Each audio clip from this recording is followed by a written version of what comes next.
ஆதியாகமத்தின் புஸ்தகம் 11ஆம் அதிகாரம் 2வது வசனத்தை வாசியுங்கள். ஜனங்கள் கிழக்கே இருந்து பிரயாணம் பண்ணுகையில் சினையார் தேசத்திலே சமபூமியை கண்டு அங்கே குடியிருந்தார்கள். இந்த வசனத்திலிருந்து தான் நாம் இன்னைக்கு என்ன செய்ய போகிறோம், பார்க்க போகிறோம். இந்த பிரயாணம் அப்படிங்கிறது வேதாகமத்தில் இருக்கக்கூடியதான மிக முக்கியமான ஒரு உபதேசம். நல்லா தெரிஞ்சுக்கொள்ளுங்க, ஒரு உபதேசம். பிரயாணம் என்பது ஒரு அழைப்பு, பிரயாணம் என்பது ஒரு ஊழியம். இந்த பிரயாணம் டிராவல் அப்படிங்கிறது பைபிள் படி ஒரு உபதேசம், டாக்ட்ரின். அதே நேரத்தில் அது ஒரு அழைப்பு. எல்லாருக்கும் பிரயாண அழைப்பு இல்லை. கர்த்தர் ஒரு சிலருக்கு தான் அந்த அழைப்பை கொடுத்திருக்கிறார். இப்போ உதாரணமாக ஆண்டவர் ஆபிரகாமை பிரயாணப்பட சொல்லுகிறார், கானானுக்கு போங்கிறார். அப்புறம் ஆபிரகாமுக்கு அப்புறம் ஈசாக்குக்கு அந்த பிரயாணம் கிடையாது, அவன் கேராரூரே குடியிருந்தான், பிரயாணம் பண்ண வேணான்ட்டார். அதுக்கு பிறகு யாக்கோபு பிரயாணப்படுகிறான் லாபான் தேசத்துக்கு, சிரியா தேசத்திற்கு. அதற்கு பிறகு இஸ்ரவேல் ஜனங்கள் பிரயாணப்படுகிறார்கள். அதுதான் யாத்ராகமத்தின் புஸ்தகம் நம்ம சொல்கிறோம். அதற்கு பிறகு இஸ்ரவேலுக்கு பிறகு நீங்கள் பார்த்தீங்கன்னு சொன்னால் இஸ்ரவேல் ஜனங்கள் சிறைப்பட்டு போகிறார்கள் பாபிலோனுக்கு. அவர்களும் பிரயாணப்பட்டு போகிறார்கள். அவர்கள் சிறைப்பட்டு போகையில் அப்படின்னு இருக்கிறது. அதற்கு பிறகு அப்படி நீங்கள் பார்த்தீங்கன்னு சொன்னால் இயேசு பிரயாணப்படுகிறார், இயேசு பிரயாணம் பண்ணி அப்படின்னு இருக்கிறது. அதற்கு பிறகு பார்த்தீங்கன்னா பவுலின் பிரயாணம். இது இந்த பிரயாணம் என்பது ஒரு அழைப்பு. இது ஒரு காலிங், இது ஆண்டவர் கொடுத்துருக்கிறார். இதை தாண்டி பிரயாணம் என்பது ஒரு ஊழியம். ஒரு சிலருக்கு தான் அந்த ஊழியத்தை கர்த்தர் கொடுத்துருக்கிறார். பிரயாணம் பண்ணுறதே ஒரு ஊழியம்தான். இப்போது உதாரணமாக நீங்கள் 8ஆம் அதிகாரம் அப்போஸ்தலர் நடபடிகளில் கடைசி 2 வசனத்தை வாசித்து பாருங்கள். அவர்கள் தண்ணீரிலிருந்து கரை ஏறின பொழுது கர்த்தருடைய ஆவியானவர் பிலிப்பை கொண்டு போய்விட்டார். மந்திரி அப்புறம் அவனை காணாமல் சந்தோஷத்தோடே தன் வழியே போனான். பிலிப்பு ஆசோத்திலே காணப்பட்டு அவ்விடத்திலிருந்து பிரயாணம் பண்ணி செசரியாவுக்கு வருகிற வரையில் சகல பட்டணங்களிலும் சுவிசேஷத்தை பிரசங்கித்துக் கொண்டு வந்தான். சுவிசேஷத்தை பிரசங்கித்துக் கொண்டே வந்தான். பிரயாணம் என்பது ஒரு ஊழியம். வருகிற வழியில் என்ன பண்ணுறான், பிரசங்கித்துக் கொண்டே வருகிறான். இது ஒரு ஊழியம். இப்போ ஆபிரகாமுக்கு அது அழைப்பு, புரியுதா உங்களுக்கு? இவர்களுக்கு இது ஊழியம். அப்போது இது பிரயாணம் என்பது சாதாரணமான விஷயம் இல்லை, எல்லாரும் பண்ணவும் முடியாது. பிரயாணம் பண்ணுற உலக பிரகாரமாக நான் சொல்லவில்லை, ஸ்பிரிச்சுவலாக சொல்கிறேன், ஆவிக்குரிய விதத்தில் சொல்கிறேன். அப்போது வேதாகமத்தில் 2 முக்கியமான பிரயாணம் இருக்கிறது. இந்த 2 முக்கியமான பிரயாணத்தை குறித்து தான் நாம் இப்பொழுது பார்க்க போகிறோம். அந்த பிரயாணம், ஒரு பிரயாணத்தை பற்றி ஃபஸ்ட் இப்போ நம்ம பார்க்க போகிறோம். அதுதான் நீங்கள் வாசித்த வசனம் 11ஆம் அதிகாரம் 2ஆம் வசனம் ஆதியாகமத்தின் புஸ்தகம். ஜனங்கள் கிழக்கே இருந்து பிரயாணம் பண்ணுகையில் அப்படின்னு இருக்குது, பார்த்தீங்களா? கிழக்கே இருந்து பிரயாணம் பண்ணுகையில். இது எதோடு கூட தொடர்புடையதான ஒரு காரியம் அப்படின்னு கேட்டிங்கன்னா இது 2வது பிரயாணம். நல்லா தெரிஞ்சுக்கொள்ளுங்க, இது 2வது பிரயாணம். இதுக்கு முன்னாடி ஒரு பிரயாணம் இருக்குது. வாசிங்க 4ஆம் அதிகாரம் 16ஆம் வசனம் ஆதியாகமத்தின் புஸ்தகம் வாசிங்க. ஏதேனுக்கு கிழக்கான நோத் எனும் தேசத்தில் குடியிருந்தான். இந்த கிழக்கு, ஏதேனுக்கு கிழக்கு. ஏதேன் எங்கே இருந்துச்சுன்னா நிறைய பேருக்கு தெரியாது, நமக்கும் தெரியாது. இங்கே தான் இருந்திருக்கும் என்று அசம்ஷனில் சொல்கிறாங்க. பெர்முடா ட்ரையாங்கிள்கிட்ட இருக்கலாம்னு ஒருத்தர் சொல்கிறாங்க. அதுதான் அந்த காலத்தில் எருசலேம் இஸ்ரவேலாக இருந்திருக்கலாம்னு ஒரு சாரார் சொல்கிறாங்க. இப்போ யாருக்குமே நமக்கு இன்ன வரைக்கும் ஏதேன் எங்கே இருந்துச்சுன்னு பர்ஃபெக்டாக நமக்கு தெரியாது. ஒரே ஒரு காரியத்தை வச்சு அவங்க முடிவு பண்ணுறாங்க. எதை வச்சு முடிவு பண்ணுறாங்கன்னா, ஏதேனிலிருந்து ஒரு நதி புறப்பட்டு 4 ஆறுகளாக ஓடியது. அதில் 3வது ஆறுக்கு பேர் இத்தேக்கேல், 4வது ஆறுக்கு பேர் ஐப்ராத்து. இந்த 2 ஆறுகள் தான் இன்றைக்கி 2 நதிகளாக இருக்கிறது. டைக்ரிஸ் அண்ட் யூப்ரடிஸ் என்று சொல்லுவார்கள். அதாவது ஐப்ராத்தும் டைக்ரிஸ் என்று சொல்லுகிறார்கள். இந்த 2 நதி எங்கே இருக்குன்னா ஈராக்கில் தான் இருக்கிறது. அதாவது 2 நதிகளுக்கு உட்பட்ட இடம் தான் ஈராக். ஸோ அந்த பகுதியில் தான் இது இருந்திருக்கலாம் என்று கணிக்கப்படுகிறது. கன்ஃபார்மாக தெரில. ஆனால் அங்கிருந்து புறப்பட்ட காயின் கிழக்கு பக்கம் ட்ராவல் பண்ணி வரான். கிழக்குனா இந்தியா சைடுன்னு வச்சுக்கோங்க. இந்தியா தான் கிழக்கில் லாஸ்ட்டில் இருக்கிற நாடு. நமக்கு அப்புறம் பே ஆஃப் பெங்கால் வந்துடுது, நமக்கு தான். அதுக்கு வங்காள விரிகுடா. இதுக்கப்புறம் நீங்கள் அப்படியே போயிட்டீங்கன்னு சொன்னால் மலேசியா, சிங்கப்பூர் தீவுகள் வந்துடுது. பெரிய நாடுகள்னு சொல்கிறதுக்கு அதுக்கப்புறம் ஒன்றுமே இல்லை. இந்தியா தான் லாஸ்ட்டாக இருக்கிறது. அதுக்கப்புறம் சின்ன சின்ன தீவுகள் இருக்குது. இந்தியாவுக்கு கீழே ஆஸ்திரேலியா கண்டம் இருக்குது. ஆனால் கிழக்கில் நீங்கள் பார்த்தீங்கன்னா ஆஸ்திரேலியா தெற்குக்கு போயிடும். கிழக்கில் பார்த்தீங்கன்னு சொன்னால் அதுக்கப்புறம் பெரிய நாடுகள்னு சொல்கிறதுக்கு ஒன்றும் இல்லை. மலேசியா அதெல்லாம் ஒரு காலத்தில் தீவுகளாக இருந்தது, இப்போ நாடுகளாக இருக்குது. மலேசியா நாடுன்னு சொல்கிறோம், ஒரு காலத்தில் அது தீவு தான் அது. ஸோ அப்போது நீங்கள் பார்த்தீங்கன்னு சொன்னால், நான் ஒரு புரிதலுக்காக சொல்கிறேன், அவன் பிரயாணம் பண்ணி இந்த சைடு, கிழக்கு சைடு, சூரியன் உதிக்கும் திசை, நம்முடைய சைடு இந்தியாவை நோக்கி, அந்த பிரகாரம் இந்தியாவுக்கு வரல, அந்த சைடுக்கு வரான். அங்கே அவன் குடியிருந்தான் என்று சொல்லி பார்க்கிறோம். அதற்கு பிறகு அவர்கள் அங்கே பலுகி பெருகுகிறார்கள். அங்கே இருந்து அவனுடைய பசங்கள் தூபால் காயின் வரைக்கும் 8 தலைமுறை அங்கிருந்து பரம்புகிறது. இவங்க எல்லாம் செய்கிறாங்க. அதே நேரத்தில் இன்னொரு பக்கம் சேத் என்று சொல்லக்கூடியதான ஆதாமுக்கு இன்னொரு பையன், அவர்களும் பலுகி பெருகுகிறார்கள். ஆனால் இவங்க எந்த பகுதியில் குடியிருந்தாங்கன்னு வசனம் சொல்லலை, எதை பற்றியுமே சொல்லவே இல்லை. ஆனால் எதனால இது மட்டும் சொல்லப்படுது அப்படின்னு கேட்டிங்கன்னா, இவன் மட்டும் ஒரு பட்டணத்தை கட்டுகிறவனாக இருக்கிறான். இதுதான் இங்கே இருக்கிறதுலே மிக முக்கியமான ஒரு விஷயம். அவன் போய் புறப்பட்டு 4:17 வாசிங்க பார்ப்போம். காயின் தன் மனைவியை அறிந்தான். அவள் கர்ப்பவதியாகி ஏனோக்கை பெற்றாள். அப்பொழுது அவன் ஒரு பட்டணத்தை கட்டி அந்த பட்டணத்துக்கு தன் குமாரனாகிய ஏனோக்குடைய பெயரை இட்டான். இவன் என்ன பண்ண வேண்டியவன்? பிரயாணம் பண்ண வேண்டிய கர்த்தர் இவனுக்கு என்ன கொடுத்துருக்கிறார் அப்படின்னு கேட்டிங்கன்னா, அதே 4ஆம் அதிகாரத்தில் இவனை பார்த்து கர்த்தர் சொன்னதான மிக முக்கியமான ஒரு வார்த்தை என்னன்னா, 4ஆம் அதிகாரம் ஆதியாகமத்தின் புஸ்தகம் 12வது வசனம் வாசிங்க. நீ நிலத்தை பயிரிடும்போது உனக்கு கொடுக்காது, நிலையற்று அலைகிறவனாய் இருப்பாய். அப்படிதானே இருக்குது, நிலையற்று அலைகிறவனாய் இருப்பாய். அதுவும் இங்கிலீஷில் நீங்கள் பார்த்தீங்கன்னு சொன்னால் அகதின்ற வார்த்தை, ஃபியூஜிட்டிவ் அப்படிங்கிற வார்த்தை யூஸ் பண்ணப்பட்டிருக்கிறது. அகதியாக இருப்பாய். அதாவது ஒரு நாட்டில் இன்னொரு நாட்டுக்கு நீ என்ன செஞ்சுட்டே இருப்ப, போயிட்டே இருப்ப. நீ ஒரு இடத்துல இருக்கவே முடியாது. நீ நிலையற்று, ஒருவேளை நீ ஒரு இடத்துல இருந்து நிலத்தை பயிர் செஞ்சேன்னு வச்சுக்கோ, அந்த இடத்துல அதுக்கு என்ன கொடுக்காது, உனக்கு பலன் கொடுக்காது. இதுதான் அவனுக்கு கர்த்தர் கொடுத்த கட்டளை. இதுதான் இந்த பூமியில் இருக்கக்கூடிய பிள்ளைகள், தேவ பிள்ளைகளோ அல்லது இப்போ தேவ பிள்ளைகளை நம்ம இப்போ மனுஷகுமாரத்தை தேவபுத்திரர் அப்படின்னு நம்ம சொல்கிறோம். இப்போ ஆவிக்குரியவர்கள், ஆவிக்குரிய அல்லாதவர்கள்னு சொல்கிறோம், விசுவாசிகள் அவிசுவாசிகள்னு சொல்கிறோம், பிரிக்கிறதுக்காக சொல்கிறோம். அப்படி விசுவாசி அவிசுவாசியோ அல்லது தேவபுத்திரர் மனுஷகுமாரத்தையோ அல்லது ஆவிக்குரியவர்கள் மாம்சத்துக்குரியவர்கள் நீங்கள் எப்படி பிரித்து கொண்டாலும் அத்தனை பேருக்கு கர்த்தர் ஒரு பிரயாணத்தை தான் கட்டளையிட்டு இருக்கிறார். இந்த பூமியானது நிலையற்று அலைந்து திரிகிற ஒரு இடம். இதில் நீங்கள் நிலையாய் வாழவே முடியாது. ஏன் தெரியுமா? பூமியே அப்படிப்பட்டதான ஒரு இடம் தான். டோட்டல் பூமியே அப்படிப்பட்டதான இடம் தான். பூமி அந்தரத்தில் தொங்கிக் கொண்டிருக்கிறது. பூமி எதுலையுமே அஸ்திவாரம் போடப்படவே இல்லை. பூமி அந்தரத்தில் வனாந்திர வெளியில் இருக்கிற மாதிரி அவாந்திர வெளியில் இருக்குது. அது பாட்டு கிடக்குது. அப்போ இந்த அலைந்து திரிகிற பூமியில் கர்த்தர் உங்களுக்கு எனக்கும் வச்சிருக்கிறது என்னன்னா பிரயாணம், travel. You want to be travel. டிராவல்னா நீங்கள் என்ன ஒரு இடத்துல இருக்கக்கூடாது, அலைஞ்சு இல்லை. அதோடைய அர்த்தம் என்னன்னா, இந்த பூமியின் வாழ்க்கை என்பது நான் அலைந்து திரிகிற ஒரு அகதியினுடைய வாழ்க்கை. நான் இங்கிருந்து பிரயாணப்பட்டு கொண்டே இருக்க வேண்டும். எவ்வளவுதான் இந்த பூமியில் நான் அந்த அஸ்திவாரம் போட்டாலும், எவ்வளவுதான் அதை நான் பயிர் செய்தாலும் அது எனக்கு பலனை கொடுக்காது. ஏன்னா இந்த பூமியே என்ன பூமி? சபிக்கப்பட்ட பூமி. ஆண்டவர் ஆதாம்கிட்ட சொல்லும் போதே சொல்லிட்டாரு, உன் நிமித்தம் பூமி சபிக்கப்பட்டிருக்கும். காயினை சொல்லிட்டாரு, சபிக்கப்பட்ட பூமியில் நீ சபிக்கப்பட்டிருப்பாய். அப்படின்னா என்ன அர்த்தம்? பூமியும் சாபம், விதைக்கிறவனும் சாபம். அப்படி இருக்கக்கூடியதான ஒரு பூமி தான் இது. இந்த பூமியினுடைய சாபத்தை கர்த்தர் எடுத்துட்டாரான்னு கேட்டீங்கன்னா, பூமியினுடைய சாபத்தை இன்னும் கர்த்தர் எடுக்கல. இந்த பூமியில இருக்கிற உங்களுக்கும் எனக்கும் அந்த சாபம் வராதபடி கர்த்தர் பார்த்துக்கிட்டார். அவர் நம்முடைய பாவங்களை சுமந்து தீர்த்துட்டார். அவர் சாபங்களை நமக்கு எடுத்துட்டார். ஆனா பூமியில இன்னும் சாபம் இருக்கு. ஆதாமுக்கு சொல்லப்பட்ட என்னென்ன காரியங்கள் முள்ளும் குறுக்கும் பிறப்பிக்கும் என்றார். முள்ளும் குறுக்கும் இன்னும் இருக்கு. அதே அடுத்த வார்த்தை ஆண்டவர் சொன்னார், உன் நெற்றி வேர்வை நிலத்தில் சிந்தி நீ சாப்பிடுவாய்னா. இன்னைக்கும் அது இருக்கு. இப்போ நடந்துட்டு இருக்குது. பிள்ளை பெறும்போது வேதனையை பெருக பண்ணுவேனாரு. இன்னைக்கும் அது இருக்கதான் செய்யுது. அதே மாதிரி இவனை பார்த்து சொன்னார், காயினை பார்த்து சொன்னார், நீ விதைச்சினா உனக்கு என்ன கொடுக்காது? பலன் கொடுக்காது. இன்னையும் நடந்துகிட்டு தான் இருக்குது. அது எத்தனையோ நாடுகளில் விதைச்சோம், என்ன இல்லை, பலன் இல்லை. எதுக்கு சொல்ல வரேன்? உங்களுக்கும் எனக்கும் ஒரு காரியத்தை தெரியணும். ஆனால் இந்த காயின் நமக்கு அடையாளமானவன் அல்ல. காயின் நமக்கு எதிராக அடையாளமானவன். Opposite government. அதாவது இவனை கர்த்தர் சொன்னாரு, காயினி நேசிக்கிறார் ஆண்டவர். அவனை பார்த்து சொல்றாரு, உன்னை யாரும் கொள்ளாதபடிக்கு நான் பார்த்துக்கிறேன்லாம் சொல்லிட்டாரு. சொல்லிட்ட பிறகு ஒரு வார்த்தை சொல்றாரு, நீ நிலையற்ற அலைகிறவனாய் இருப்பாய். ஏன் ஆண்டவர் நிலையற்ற அலைகிறவனாய் இருக்கணும்? நீ நிலையற்ற அலைஞ்சு திரிஞ்சாந்தான்ப்பா இந்த பூமி உனக்கு பலன் கொடுக்காட்டினதா ஒரு நாள் நீ என்னை நோக்கி வருவேன். ஆண்டவரே, நான் அலைஞ்சு திரியிறேன், எனக்கு இந்த பூமி பலன் கொடுக்கல, நான் செஞ்சது தப்புன்னு நீ என்ன செய்வ? மனம் திரும்புவ. அந்த மனம் திரும்புறதுக்கு இவன் இளையகுமாரனை அந்த தகப்பன் என்ன சொல்லி அனுப்புறாரு? சொத்து கேட்டவொன்னு கொடுத்து அனுப்பிட்டாரு. எது கொடுத்து அனுப்புனாரு தெரியுமா? சொத்து அழிட்டோம், அதெல்லாம் வேற விஷயம், அதெல்லாம் பார்த்துக்கலாம். ஒரு நாள் நீ நிலையற்ற அலைகிறவனா இருப்பாய். ஒரு நாள் உனக்கு சாப்பாட்டுக்கு வழி இருக்காது. நீ விதைக்கிறது பலன் கொடுக்காது. பண்ணி தவிட்டத்திங்கிற நிலைமை ஒன்று வரும். ஆனால் அந்த நிலை வரணும். வந்தால்தான் நீ என்னை புரிந்து கொள்வாய். என் தகப்பன் வீட்டில் நான் எப்படி இருந்தேங்கிற நினைப்பு உனக்கு அப்பதான் வரும். அதுக்கு தான் அனுமதி கொடுக்கிறார் தகப்பன், நிலையற்ற அலைகிறவனா இருப்பாயின்னு. ஆனா இவன் போய் என்ன பண்ணிட்டான் தெரியுமா? ஒரு பட்டணத்தை கட்டி விட்டான். பட்டணத்தை கட்டி அலைந்து திரிகிறவனுக்கு என்ன இருக்கக்கூடாது? பட்டணம் இருக்கக்கூடாது. இவன் பட்டணத்தை எங்க போய் கட்டிட்டான் தெரியுமா? கிழக்கே போய் கட்டிட்டான்.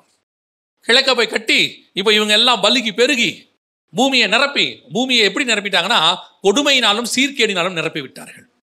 கொடுமையினால் சீர்கேடால் நிரப்பிட்டு அதுக்கு நடுவில் பார்த்தா கர்த்தர் பூமியை பார்க்குறாரு, மனுஷனை உண்டாக்கினதற்கு அவர் व्यसனப்பட்டாராம். அதை விட அப்படி व्यसனப்பட்டதுக்கு அவர் व्यसனப்பட்டாராம். இந்த வசனம் ரொம்ப அழகா இருக்குது பாருங்க. 6ஆம் அதிகாரம் 6வது வசனம். தாம் பூமியிலே மனுஷனை உண்டாக்கினதற்காக கர்த்தர் மனஸ்தாபப்பட்டார், அது அவர் இருதயத்துக்கு விசனமாயிருந்தது. மனஸ்தாபப்பட்டாரு.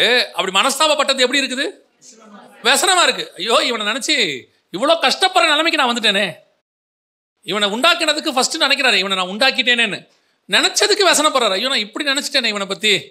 ஏன்? அவனை உண்டாக்கும் போது அவருக்கு அவ்வளவு சந்தோஷமா உண்டாக்குறார். தேவ சாயலிலும் தேவ ரூபத்திலும் என்ன மாதிரியே உண்டாக்கிற ஒரு மனுஷன் இன்னைக்கு சீர்கேடாக கொடுமையினால் நிறைந்து அழிகிற நிலைமைக்கு வந்துட்டானே. எல்லாத்தையும் பார்த்தார் ஆண்டவர். இப்போ அழிகிற நிலைமைக்கு வந்துருச்சு. உங்க எல்லாருக்கும் நல்லா தெரியும், பூமியானது ஜலப்பிரளயத்தில் அழிக்கப்பட்டது. இப்போ இவங்க பிரயாணத்தை பத்தி நம்ம பார்க்கிறோம், மறந்துடக்கூடாது. அழிக்கப்பட்டது. இப்போ அடுத்து இவர்கள் எங்கே தொடங்குகிறார்கள் பாருங்க. 8ஆம் அதிகாரம் 4ஆம் வசனம். அரராத் என்ற மலையின் மேல் தங்கிற்று. அரராத் என்றால் எங்க குறிக்குது அப்படின்னு கேட்டீங்க, அது எதை குறிக்குது அப்படின்னு கேட்டீங்கன்னா, இப்போ இருக்கிற துருக்கி. இப்போ இருக்கிற துருக்கி இப்போ இருக்கு. அரராத் என்ற மலை துருக்கியில இருக்கு. நீங்க போனீங்கன்னா பார்க்கலாம் அரராத் மலைகள் அப்படின்னு. வேலை வந்து எங்க இறங்குது?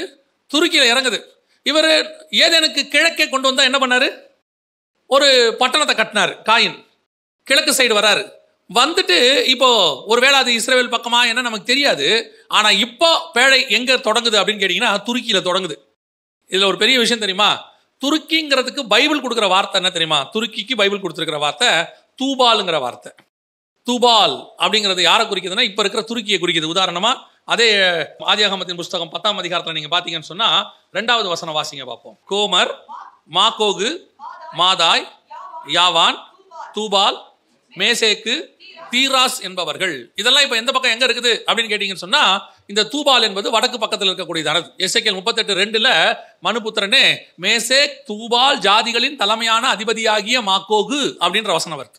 அப்ப இவங்க எல்லாம் எங்க இருக்கிறாங்க? வடக்கு பக்கத்துல இருக்கிறாங்க. எப்படி வடக்கு பக்கத்துல நீங்க சொல்றீங்க அப்படின்னு கேட்டீங்கன்னா, எசேக்கியேல் 39:2 வசனம் சொல்லுது, உன்னை வடபுறங்களில் இருந்து எழும்பி வர பண்ணி அப்படின்னு இருக்கு. வடக்கு பக்கத்துல இருக்கிறாங்க. யார் இருக்கிறா? 38:2 வாசிங்க.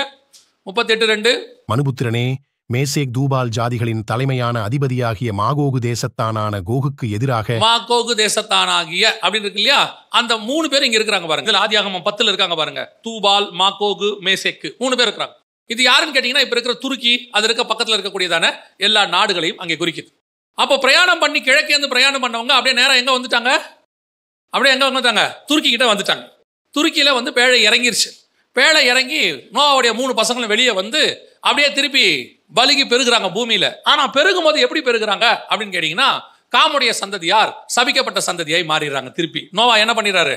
திராட்சரசம் தெளிந்து என்ன பண்ணிடுறாரு? சபிச்சிடுறாரு. யாபேத்து சேமையும் ஆசீர்வதிச்சிடறாரு. அதையும் யாபேத்து சேமின் கூடாரங்களில் குடியிருப்பான்னு சொல்லிட்டாரு.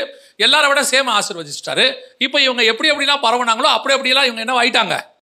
அந்தந்த ஜாதிகள் அந்தந்த நாடுகளாக மாறிட்டாங்கன்னு வசனம் 10ஆம் அதிகாரத்துல இருக்கு. இப்ப நம்ம 11ஆம் அதிகாரத்துக்கு வரோம். அப்படி இருக்கும் போதுதான் ஜனங்கள் எல்லாரும் பரம்பி கிழக்கு பக்கம் வந்துட்டாங்க. கிழக்குனா எங்க? இந்தியா வரைக்கும் அப்படி பரம்பி வந்துட்டாங்க. வந்த பிறகு திருப்பி இவர்கள் பிரயாணம் பண்ணுகிறார்கள். அதான் ரொம்ப முக்கியம். ஜனங்கள் 11:2 ஜனங்கள் கிழக்கே இருந்து பிரயாணம் பண்ணுகையில் சினையார் தேசத்தில் சமபூமியை கண்டு அங்கே இவங்க பிரயாணம் பண்ண வரைக்கும் சரி, பிரயாணம் பண்ணிட்டே இருக்கிறாங்க, பலுகி பெருகிட்டே இருக்கிறாங்க. ஆண்டவர் சொன்ன மிக முக்கியமான காரியம் என்ன அப்படின்னு கேட்டீங்கன்னு சொன்னா, நீங்கள் பலுகி பெருகி பூமியை நிரப்புங்கள். இது ஆதியாகமம் 1:28. அடுத்து நோவாவுக்கு சொன்னது 9ஆம் அதிகாரத்தில் என்ன? நீங்கள் பலுகி பெருகி பூமியை நிரப்புங்கள். ஆனா இவங்க பூமியை நிரப்ப வேண்டியவங்க இது வரைக்கும் கரெக்டா பண்ணிட்டே வராங்க. ஒரு இடத்துல இவர்களுக்குள் சினையார் தேசத்துக்குள் வரும்பொழுது, சினையார் தேசம்னா ஈராக், இப்ப இருக்கிற ஈராக். இவங்க இருந்தது துருக்கி. துருக்கியில இருந்து அப்படி ஈராக்குக்கு வரும்போது அவங்க பார்க்குறாங்க அங்கே ஒரு சமபூமி இருக்கிறது. இப்ப திருப்பி பிரயாணம் என்ன ஆக போகுது? தடபட போகுது. இன்னைக்கு ஆண்டவர் நம்மளை அனுப்பி கொண்டிருக்கும் பொழுது நான் புறப்பட்டு போகிறோம். புறப்பட்டு போகும்போது உங்களுக்கும் எனக்கும் கர்த்தர் பிரயாணத்தை வைத்திருக்கிறார். அப்படி பிரயாணத்தை வைத்த போது பிரயாணம் பண்ணுகையில் பல நேரங்களிலே ஒரு சமபூமி ஒன்று வரும். சமபூமினா என்ன தெரியுமா? எந்தவித மேடு பள்ளமும் இல்லாம வாழ்வதற்கு தகுதியான இடம். இங்கே எல்லாமே பர்ஃபெக்டா இருக்கு அப்படின்னு நினைக்கிற ஒரு இடம். இந்த கரடு முரடா இருக்கிற வரைக்கும் நம்ம அந்த இடத்துல என்ன செய்ய மாட்டோம்? தங்க மாட்டோம். அப்படியே கிராஸ் பண்ணி போயிட்டே இருப்போம். எங்க சமபூமி இருக்குதோ, இப்போ நீங்க மலை ஏறுறவங்கலாம் பாருங்க, ஏறிக்கிட்டே வருவாங்க. ஒரு இடத்துல மேல ஒரு 10 பேர் உட்கார்ற மாதிரி ஒரு இடம் கிடைச்சா அத்தனை பேர் என்ன பண்ணிடுவாங்க? அங்க உட்காந்துருவாங்க, ரெஸ்ட் எடுக்கலாம். அப்போ ஒருத்தர் மட்டும் சொல்லுவார், ஏப்பா இன்னும் மேல ஓடும்பா, இன்னும் உட்காந்துட்டீங்க சார், கொஞ்ச நேரம் உட்காரலாம். ஏன் அந்த உட்காரலாங்கிற எண்ணம் வந்துச்சு? அந்த சமபூமியை கண்டா அப்படிதான் வரும். பிரயாணத்தில் எப்பொழுதும் நமக்கு அதுதான் இப்போ பிரச்சனை. நாம் போகும் பொழுது இந்த பூமியிலே ஒரு சமபூமி வரும். ஆபிரகாம் புறப்பட்டு போயிட்டே இருக்கிறார் கானானுக்கு. அதே 11ஆம் அதிகாரம் கடைசியில ஆபிரகாமை கர்த்தர் புறப்பட்டு போக சொன்னார். ஆனா அவர் போய்கொண்டே இருக்கும் பொழுது ஒரு ஆசீர்வாதமான சமபூமியை பார்க்கிறார்கள், ஆசீர்வாதமான பட்டணம் பார்க்கிறார்கள். அவர்கள் ஆரான் மட்டும் வந்தபோது, ஆரானிலே அவர்கள் வந்தபோது அங்கே இருந்து விட்டார்கள். இதான் பிரயாணத்தை தடை பண்ற மிக முக்கியமானது.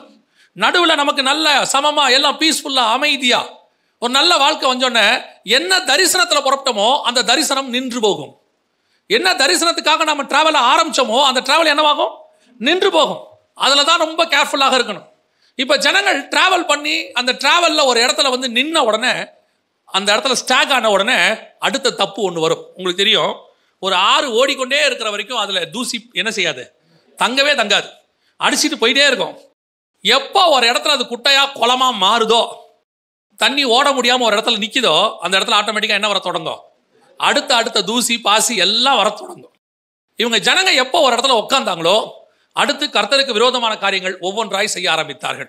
இதுதான் பிசாசினுடைய திட்டம். இப்போ சமபூமியை காமிச்சான், சமபூமியில் உட்காரணுங்கிற எண்ணத்தை கொடுத்தா, உட்கார்ந்தாச்சு. உட்கார்ந்த உடனே அடுத்து அவர்கள் செய்யக்கூடியதான மிக முக்கியமானது இதே தப்ப இப்போ நாம இன்னொரு பிரயாணத்தில் நம்ம பார்க்க போறோம். வாசிங்க 11ஆம் அதிகாரம் ஆதியாகமத்தின் புஸ்தகம் 6ஆம் வசனம் வாசிங்க.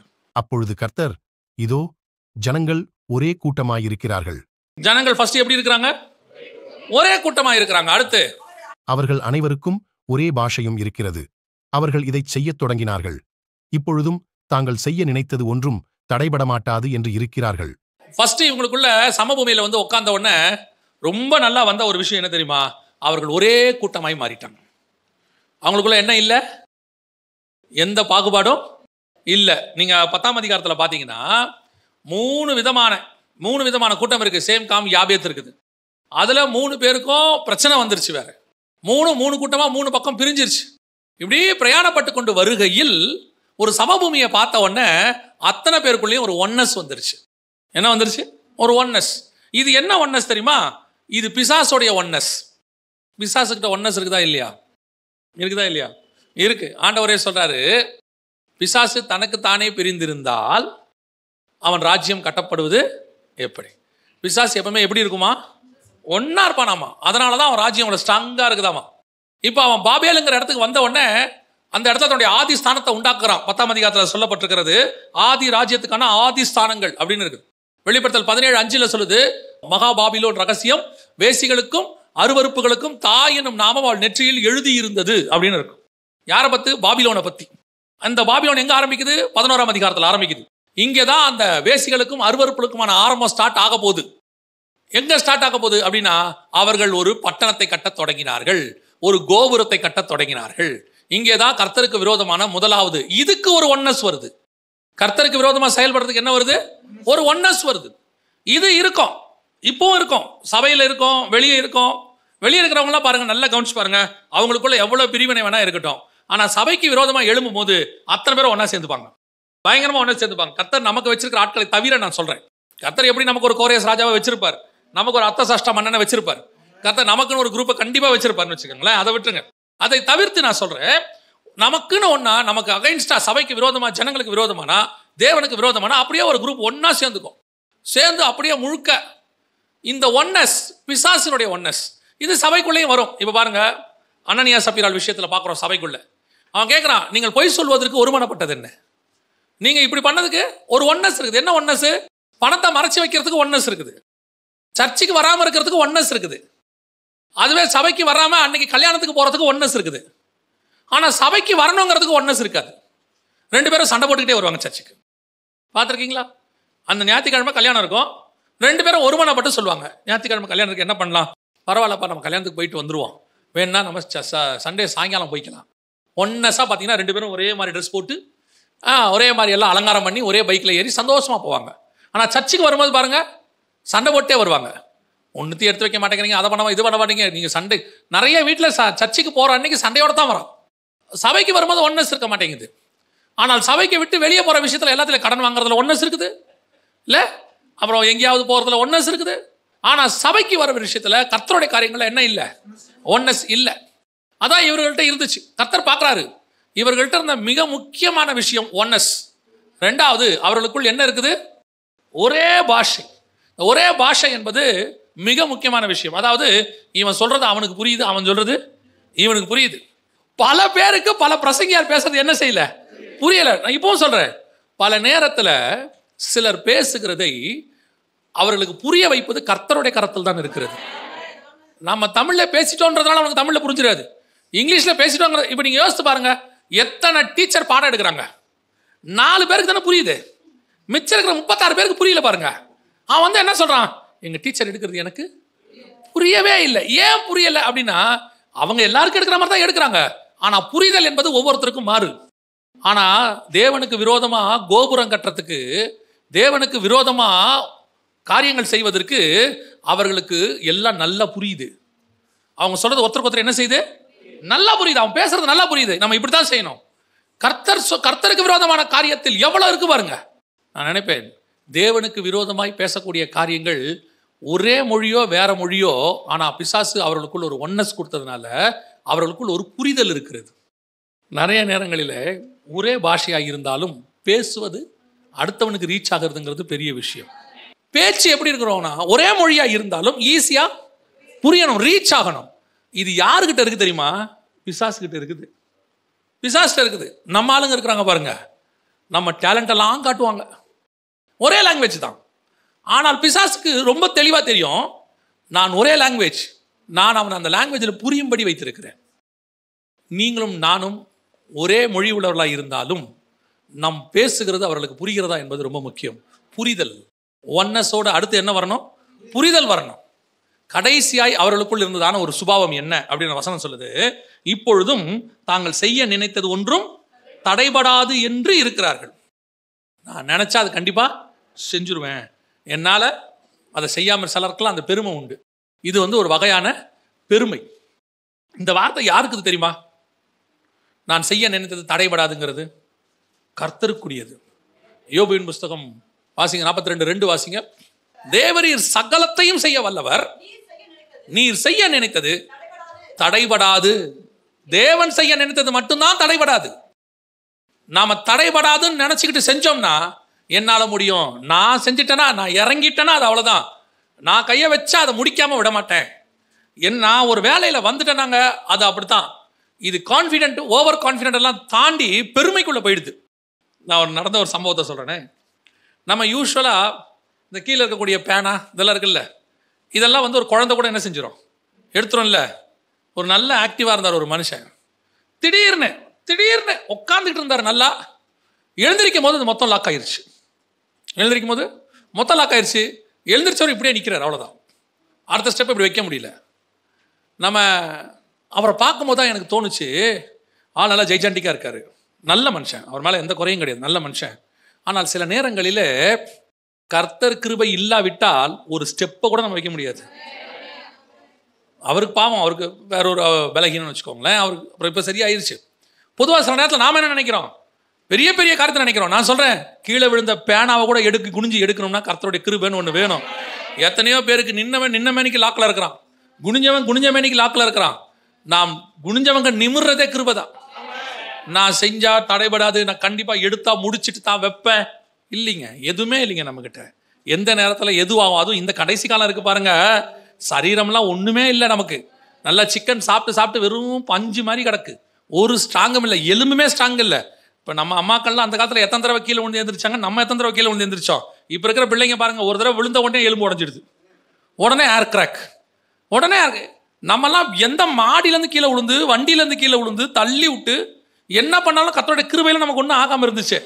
இன்னைக்கு இருக்கிற சாப்பாடு ஒன்றும் கிடையாது, எல்லாமே போன்லெஸ். அதனால இதுங்க போனும் வெயிட்லெஸ், ஒரு போன்லையும் ஸ்ட்ராங்கே கிடையாது. சும்மா கூப்பிட்றாங்க திடீர்னு ஸ்கூல்லேருந்து, கொஞ்சம் உடனே வாங்க. என்ன ஆச்சு, ஓடிக்கிட்டே இருந்தார், தடுக்கி விழுந்தார், எழுந்திருக்கும் போது கை வீங்கிருச்சு, ஃப்ராக்சர். கீழே விழுந்ததுக்கு அப்புறம் ஃப்ராக்சர் ஆகுது. இப்போ நான் சொல்கிறேன், நம்முடைய முழு பாதுகாப்பு, முழு காரியங்கள், செய்கிற விஷயங்கள் அத்தனையுமே 100% கர்த்தர் கரத்தில் தான் இருக்கிறது. அல்லேலூயா. அதான் ஆண்டவர் சொல்றாரு, அவர் செய்ய நினைத்தது தான் தடைபடாது. நம்ம இவங்க நினைச்சுக்கிட்டாங்க நாம வானலாவிய ஒரு கோபுரம் என்ன பண்ணிடலாம், கட்டிடலாம். அதுக்கு என்ன காரணம், நம்மளால முடியுங்க. ரெண்டாவது, நான் சொல்றது அவனுக்கு புரியுது, அவன் சொல்றது அவனுக்கு புரியுது. இப்படிப்பட்ட ஆட்கள் எங்களுக்கு இருக்கும்போது எனக்கு என்ன கவலை. நான் சிலர்லாம் சொல்லுவாங்க, நான் சொல்லாமையே அவர் புரிஞ்சுக்கிறாருங்க. ஒரு சிலராக சொல்லுவாங்க தெரியுங்களா, எனக்கு ஒரு நல்ல அசிஸ்டன்ட் ஆண்டவர் கொடுத்துருக்காருப்பாங்க. என்ன, நான் சொல்றதுக்குள்ளேயே அவர் என்ன செய்கிறாரு, அது சொல்லுவாங்க. நம்ம ஒரு பழமொழி சொல்லுவாங்க, எள்ளுனா எண்ணெயா நிற்கிறான் அப்படிம்பாங்க. அப்படியே சொன்ன உடனே அப்படியே புரிஞ்சுக்கிறாருங்க, டக்குன்னு செஞ்சிடறாருங்க. ஏன்னா அவருக்குள்ள அப்படி ஒரு ஒன்னஸ், ரெண்டு பேருக்குள்ள ஒரு ஒன்னஸ் இருக்குது. இந்த மாதிரி ஒரு க்ரௌட் இருந்தால் போதுங்க, இப்படி ஒரு டீம் இருந்தால் போதும். வெஸ்ட் இண்டீஸ் டீமு கிரிக்கெட்டில் விளையாடும் போது தொடர்ந்து 2 தடவை கப் அடிச்சிட்டாங்க, 2 தடவை அடிச்சாச்சு. 3ஆவது தடவை வராங்க, இந்தியா ஒன்றுமே இல்லை. அவங்களுக்குள்ள ஒரு பெருமை இருந்துச்சு, 2 தடவை ஜெயிச்சிட்டோம். இப்போவும் அதே டீம் தான் உள்ளே இறங்குது. அத்தனை பேரும் எப்படிப்பட்டவங்க? பயங்கர ஸ்ட்ராங். ஆனால் இங்கிருந்து நம்மால் போகிறவன் இப்போ தான் ஃபஸ்ட் டைம் உள்ளே போகிறான், இறங்குறான் உள்ள. எப்பேற்பட்ட ஒன்னஸ் டீம் ஒர்க் எதுவாக இருந்தாலும் கிருபைன்னு ஒன்று இருந்தால் மட்டும்தான் ஜெயம்னு ஒன்று வரும். ஜெயமோ கர்த்தரால் வரும். டேலண்ட் இருந்து சில நேரத்தில் தோக்குறவங்களா இருக்கிறாங்க, பார்த்தா பாவமாகவே இருக்கும். எதனால தோப்பாங்க? அந்த நேரத்தில் அவங்களுக்கு அது செயல்பட முடியாமல் போகும். அந்த நேரத்தில் செயல்படுத்துவது கர்த்தருடைய கிருபை. அல்லேலூயா. அந்த நேரத்தில் பலகீனம் வராமல் இருக்கணும், ஜுரம் வராமல் இருக்கணும், அந்த நேரத்தில் எந்த பாதிப்பு வராமல் இருக்கணும். இன்னைக்கு பிசாசுக்குள்ளே இருக்கக்கூடிய ஒரு ஒன்னஸ், இன்னைக்கு பிசாசு அப்படிதான் ஒன்னஸாக இருக்குது, உலகளாவிய ஒன்னஸாக இருக்குது. அவர்களுக்குள்ளே ஒரு புரிதல் இருக்குது. யோசித்து பாருங்களேன், அங்கே வெளிநாட்டில் இருக்கிற விஞ்ஞானியாக இருக்கட்டும், நம்ம நாட்டில் இருக்கிற விஞ்ஞானியாக இருக்கட்டும், எல்லாம் ஒத்துமையாக செயல்படுறான். கொண்டு போய் ஒரு ப்ராஜெக்டை செஞ்சு முடிக்கிறதுக்கு, தேவையான காரியத்தை செய்யறதுக்கு. இதுவே நம்மால் எடுத்து பாருங்க, ஒரு ஏரியாவிலேருந்து இன்னொரு ஏரியாவுக்கு அவனுக்கு ஒத்துமை இருக்காது. ஒரு சபையிலேருந்து இன்னொரு சபை கூட என்ன இருக்காது, ஒத்துமை இருக்காது. இப்போ இவர்கள் பிரயாணப்பட்டு பாபிலோனியில் இருக்கிறார்கள். இப்போ கர்த்தர் இவர்களை என்ன பண்ணார் தெரியுமா? நீங்கள் பிரயாணம் பண்ணிகிட்டே இருக்கணும், நீங்கள் ஏன் ஒரு இடத்துல இருந்தீங்க, இருக்கக்கூடாது என்று சொல்லி கர்த்தர் அடுத்த வார்த்தை ஒன்று சொல்றாரு. 8வது வசனம் 11:8. அப்படியே கர்த்தர் அவர்களை அவ்விடத்திலிருந்து பூமியின் மீதெங்கும் சிதறிப்போக பண்ணினார். அப்பொழுது நகரம் கட்டுகிறதை விட்டுவிட்டார்கள். எங்கிருந்து புறப்பட்டு போறாங்க? சினையார் தேசம் பாபிலோன்ல இருந்து புறப்பட்டு போறாங்க. இப்போ பாபிலோனிலிருந்து இவர்கள் பூமி எங்கும் என்ன பண்றாங்க? சிதறி போகிறார்கள். பாபிலோன் எங்க இருக்குது? ஈராக்ல இருக்குது. அப்ப ஈராக்ல இருந்து பூமி எங்கும் என்ன செய்யறாங்க? சிதறி போறாங்க. இந்த பாபிலோன் என்பது பிசாசினுடைய தலைமையகம். வெளிப்படுத்தல் 17:5 நம்ம வாசிச்சோம். பிசாசினுடைய தலைமையகம். அங்கிருந்தா எல்லாமே என்ன ஆகுது? ஸ்டார்ட் ஆகுது. இதோடைய ஃபர்ஸ்ட் பார்ட் எங்க இருக்குது? காயின்ல இருந்து கிழக்கிலே வந்து அவர்கள் எல்லாரும் அராரத் மலையில இறங்கி அராரத்துல இருந்து ஈராக்குக்கு டிராவல் பண்ணி அங்கிருந்து பூமி எங்கும் என்ன பண்றாங்க? சிதறி போக பண்ணியாச்சு. இப்போ பிசாசுடைய ராஜ்யம் இந்த மாதிரி சிதறி போகுது. இப்போ கர்த்தர் பார்க்குறாரு, இப்போ நீங்க அத்தனை பேரும் ஏதேனிலிருந்து காயின் வந்து, காயின் கிழக்கே வந்து, கிழக்கே வந்த காயின் அங்கே தன்னுடைய பிள்ளைகளை எல்லாம் பலுகி பெருக பண்ணி அவனுடைய அலைந்து திரிகிறவனாக சாபத்தை உலகம் முழுக்க கொண்டு வந்து கடைசியா அது பாபிலோன் வரைக்கும் வந்துருச்சு. பாபிலோன்ல இருந்து இப்போ அவங்க உலகம் முழுக்க என்ன ஆயிட்டாங்க? புறப்பட்டு போயிட்டாங்க. இது பிசாசுடைய பிரயாணம். இது என்ன பிரயாணம்? பிசாசின் பிரயாணம். இன்னைக்கு உலகம் முழுக்க ஒரு உதாரணத்துக்கு நான் சொல்றேன். ஏதேனில் பாம்பு யாரை வஞ்சித்தது? ஏவாளை வஞ்சித்தது. ஏவாள் யார்கிட்ட பேசினாங்க? யார்கிட்ட போய் பழத்தை கொடுத்தாங்க? ஆதாம் கிட்ட கொடுத்தாங்க. இப்போ இந்த சுபாவம் பார்த்தீங்கன்னா உலகம் எங்கிலும் இருக்கிற எல்லார்கிட்டையும் வழிபாடாக இருக்கும். உதாரணமா ஒரு பாம்பு வழிபாடு என்ன செய்யும்? உலகத்தில் எங்கே போனாலும் இருக்கும். சைனாவுக்கு போனாலும் இருக்கும், அங்கே டிராகன் ஒன்று வழிபடுறாங்க. கிரேக்க தேசத்துக்கு போனாலும் இருக்கும், அங்கேயும் வழிபடுறாங்க. ஜியூஸ் அந்த மாதிரி காரியங்கள்லாம் வழிபடுறாங்க. இப்போ இந்தியாவுக்கு வந்தாலும் இருக்கும். உலகம் முழுக்க நீங்கள் எங்கே போனீங்கனாலும் ஒரு பாம்பு வழிபாடு இருக்கும். ரெண்டாவது, உலகம் முழுக்க நீங்கள் எங்கே போனீங்கனாலும் ஒரு பெண் தெய்வ வழிபாடு இருக்கும். சீன கோயிலுக்கு போங்க, பாம்பு கோயிலுக்கு வாசலில் ஒரு பெண் தெய்வம் நிற்கும். நீங்கள் கிரேக்கத்துக்கு போங்க, ஒரு பெண் தெய்வம் இருக்கும். எங்கே வேணாலும் போங்க, ஒரு பெண் தெய்வ வழிபாடு கண்டிப்பாக இருக்கும். இது எங்கிருந்து உலகம் எங்கும் போச்சுன்னு கேட்டீங்கன்னா பாபிலோனிலிருந்து உலகம் எங்கும் சிதறி போச்சு. பாபிலோன்ல உலகம் எங்கும் இது மாதிரி நிறைய பாபிலோன்ல போச்சு. அதனாலதான் வெளிப்படுத்தல் 17:5 சொல்லுது, சகல அருவருப்புகளுக்கும் வேசித்தனங்களுக்கும் தாய் எனும் நாமம் அவள் நெற்றியில் எழுதி இருந்தது. எல்லா அருவருப்பும் அந்த பாபிலோன்ல புறப்பட்டு பிரயாணமாக உலகம் முழுக்க போச்சு. இப்போ காயின்ல இருந்து பாபேல் வரைக்கும் ஒரு பிரயாணம், பாபேல்ல இருந்து உலகம் முழுக்க இரண்டாவது பிரயாணம். இதுதான் பிசாசினுடையதான ராஜ்யம் உலகம் முழுக்க பரவுச்சு. இதே காரியத்தை கர்த்தர் ஒரு பிரயாணத்தை தொடங்குகிறார். இதே பாபிலோன்ல இருந்து கர்த்தர் ஒரு பிரயாணத்தை தொடங்குகிறார். எங்க தொடங்குகிறார்? நல்ல கவனிங்க. அதே 11ஆம் அதிகாரம் 31வது வசனத்தை வாசிங்க. தேராகு தன் குமாரனாகிய ஆபிராமையும் ஆரானுடைய குமாரனும் தன் பேரனுமாயிருந்த லோத்தையும் தன் குமாரன் ஆபிராமுடைய மனைவியாகிய தன் மருமகள் சாராயையும் அழைத்துக் கொண்டு அவர்களுடனே ஊர் என்கிற கல்தேயருடைய பட்டணத்தை விட்டு கானான் தேசத்துக்கு போக புறப்பட்டான். அவர்கள் ஆரான் மட்டும் வந்தபோது அங்கே இருந்து விட்டார்கள். இந்த பிரயாணம் ஆரம்பிக்குது பாருங்க. பிரயாணம் புரியுதா? இப்ப அதே பாபிலோன்ல இருந்து, அதே ஈராக்ல இருந்து, இன்னும் உங்களுக்கு தெளிவா அவர் ஈராக்ல இருந்து தான் புறப்பட்டாருங்கிறதுக்கு இன்னொரு வசனம் இருக்கு. வாசிங்க. அப்போஸ்தலர் நடபடிகள் 7ஆம் அதிகாரம் 2வது வசனம் வாசிங்க. அதற்கு அவன், சகோதரரே, பிதாக்களே, கேளுங்கள்.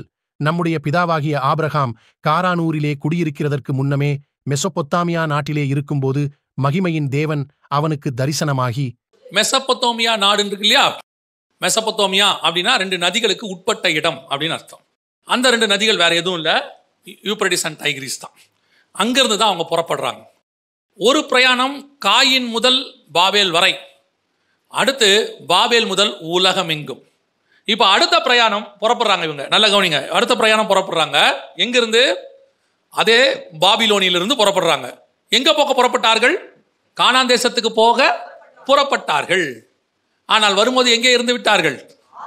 ஆரானில. நடுவில் எங்க வந்துச்சு? அவங்களுக்கு ஒரு சமபூமி வந்த மாதிரி இவங்களுக்கு ஒரு சமபூமி வந்துருச்சு. இவங்க கானான் தேசம், கானான்னா இஸ்ரவேலுக்கு வரணும். ஈராக்கள் வந்து எங்க வரணும்? இஸ்ரவேலுக்கு வரணும். இஸ்ரவேலுக்கு வர வேண்டியவங்க நடுவில் அதே மெசபொத்தோமியா தேசத்தில் ஈராக்ல ஆரான்னு ஒரு இடம் வருது. அங்கே என்ன பண்ணிட்டாங்க? தங்கி விட்டார்கள். இவங்க சமபூமியில தங்கின மாதிரி அவங்க ஆரான்ல தங்கிட்டாங்க. அவங்க சமபூமியில போய் ஒரு நகரம் கட்டினாங்களா? ஒரு நகரம் கட்டினாங்க. நகரம் கட்டி அங்கே ஒரு கோபுரத்தை கட்டினாங்க. இவங்க என்ன பண்ணாங்க தெரியுமா? 12ஆம் அதிகாரம் 1-2 வசனம் வாசிங்க. உன் தேசத்தையும் உன் இனத்தையும் உன் தகப்பனுடைய வீடு. இப்ப இவங்க என்ன பண்ணிட்டாங்க? அங்க போய் ஆரான்ல போய் என்ன பண்ணிட்டாங்க? வீடு கட்டிட்டாங்க.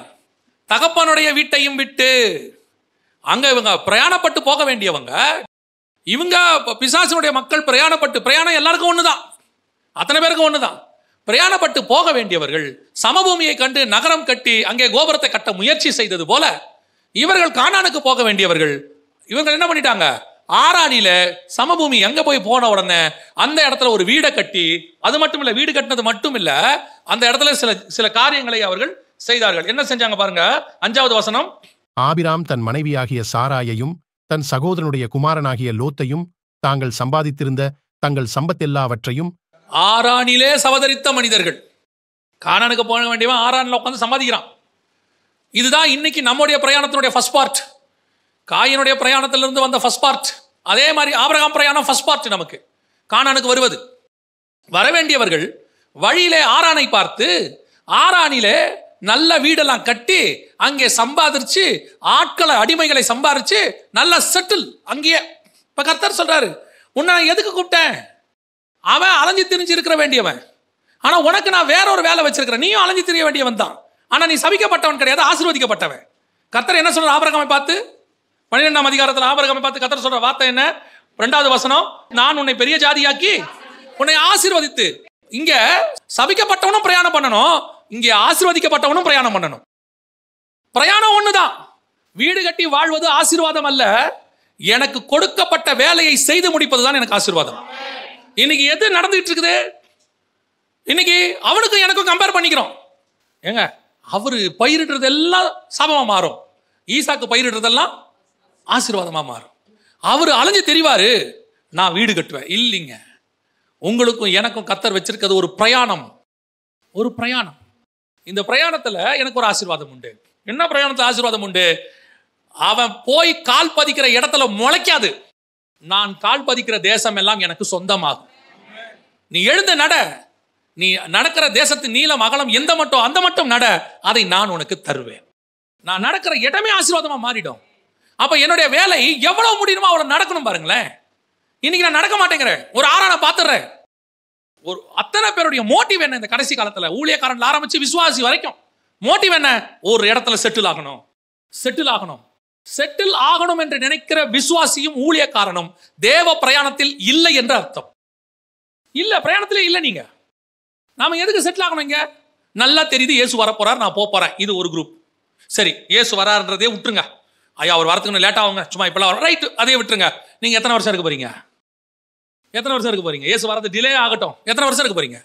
70, பலத்தின் மிகுதினால் 80. அப்புறம் அதுக்கப்புறம் நான் என்ன பண்ண போறேன்?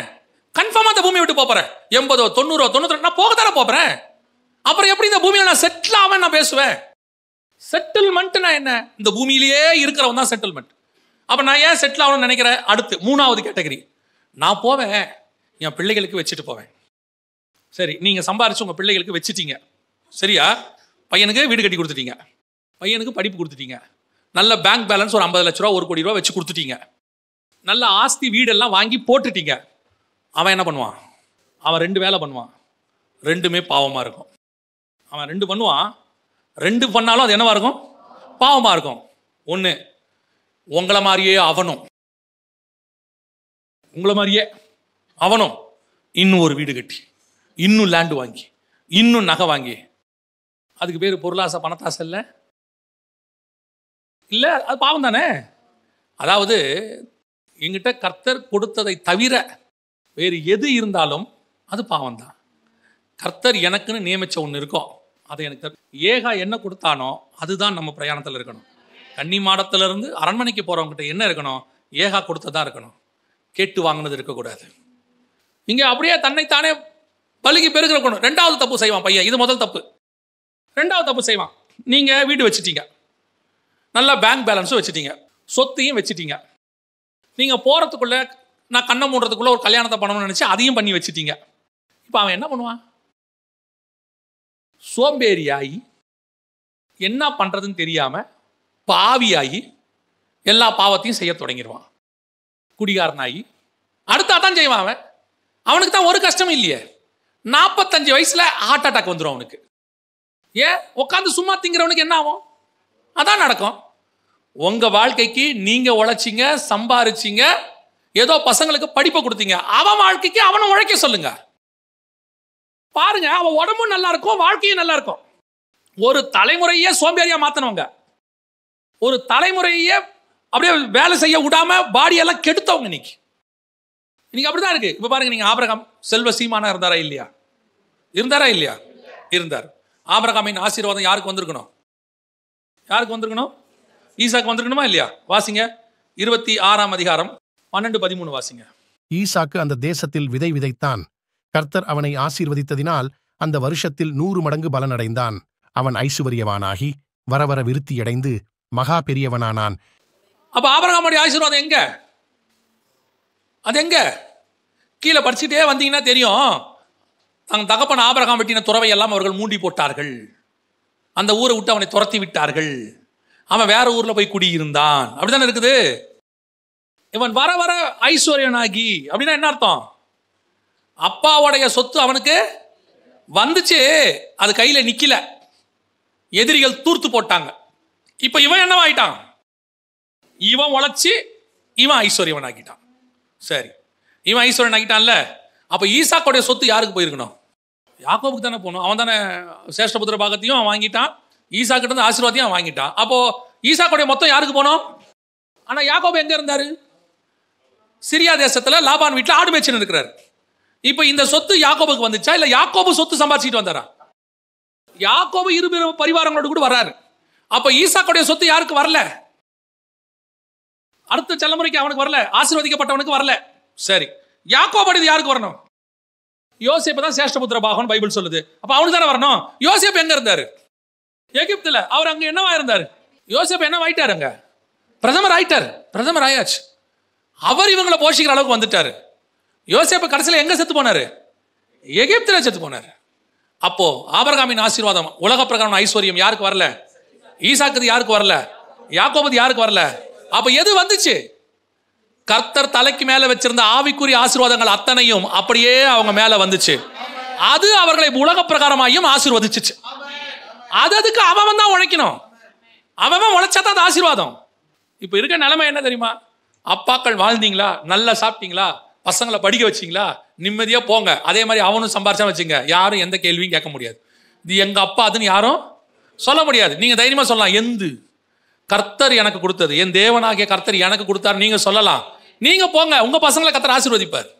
இன்னைக்கு ஒரு தலைமுறையா எப்படி இருக்கு தெரியுமா? அடுத்த தலைமுறையை சோம்பேறியாக்குற தலைமுறை. அதான் இன்னைக்கு நடக்குது. ஆரான்ல தங்குற கூட்டம். இப்ப கர்த்தர் சொல்ற ஆபிரகாமை பார்த்து, நான் உனக்கு காண்பிக்கும் தேசத்துக்கு வந்துட்டான்.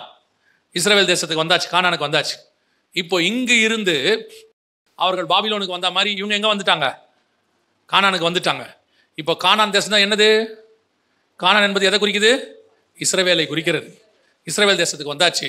இப்போ இங்கே இருந்து பூமி எங்கும் ஒரு கூட்டம் சிதறி போக போகிறது. வாசிங்க அப்போஸ்தலர் நடபடிகள் 1:5 வாசிங்க. 1:5.